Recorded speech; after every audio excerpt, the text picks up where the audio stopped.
mantenere una continuità, quindi una cosina, proprio un ricordino, niente di speciale. Siamo noi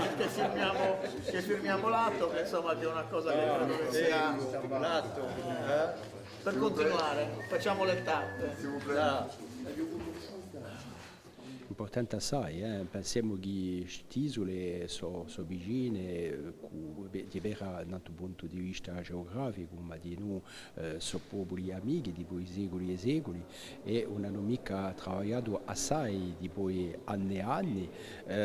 allora che finalmente abbiamo assai a fare parte e assai lavoro in comune a fare, dunque era veramente un momento di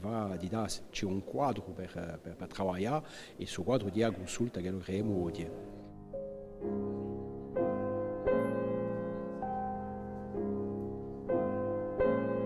Abbiamo approvato un documento perché abbiamo cominciato con l'affare universitario e cultura. Non abbiamo mica fatto sbaglio che hanno fatto i fondatori dell'Europa, che hanno voluto cominciare con il mercato e con l'economia. Noi cominciamo con la cultura, dunque l'università è stato un rapporto che è stato votato all'unanimità e poi abbiamo dato di noi un rapporto, un premio letterario mediterraneo e una rete di biblioteche sarde e corse, quindi qualcosa di importante, un libro che è un fondamento, uno dei fondamenti principali della cultura, dunque cominciamo con la cultura.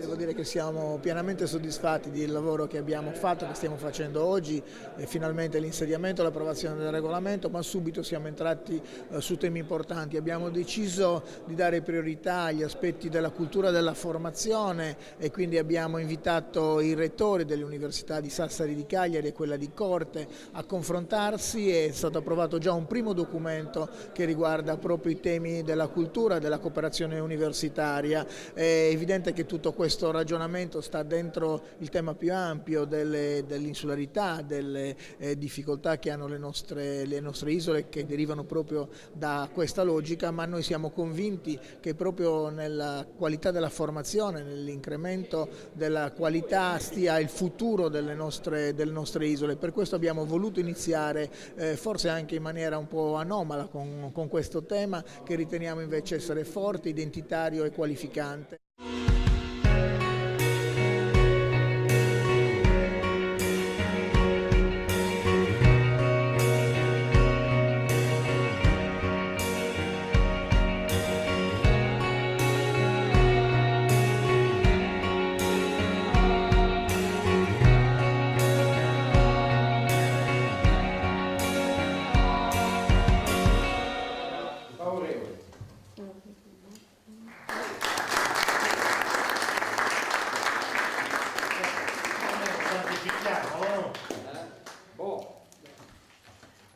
Ci siamo dati ovviamente appuntamento al prossimo incontro per approfondire invece i temi anche dal punto di vista tecnico che riguardano appunto l'insularità, le difficoltà che derivano dall'essere isola e anche il ruolo che vogliamo giocare all'interno di un'Europa che è sempre più un'Europa che deve essere caratterizzata dai popoli e non dai governi, e non dai governi intesi come attenzione agli aspetti di tipo economico e bancario che stanno dimostrando di non rispondere alle esigenze, come dimostra anche l'uscita della Gran Bretagna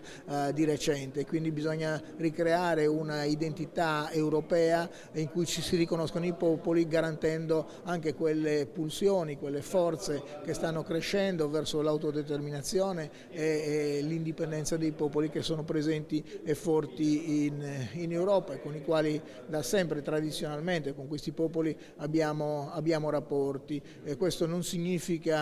che facciamo salti nel buio, semplicemente che rivendichiamo una maggiore attenzione innanzitutto dagli Stati nazionali e poi anche all'interno dell'Europa un ruolo anche in autonomia su alcune rivendicazioni e sul riconoscimento di diritti che devono essere paritari. I sardi e i corsi devono poter esercitare i propri diritti paritariamente a quelli degli altri popoli e delle altre nazioni europee. Credo che questa sia la strada che stiamo cercando, con tutte le difficoltà evidenti, di seguire per ottenere i migliori risultati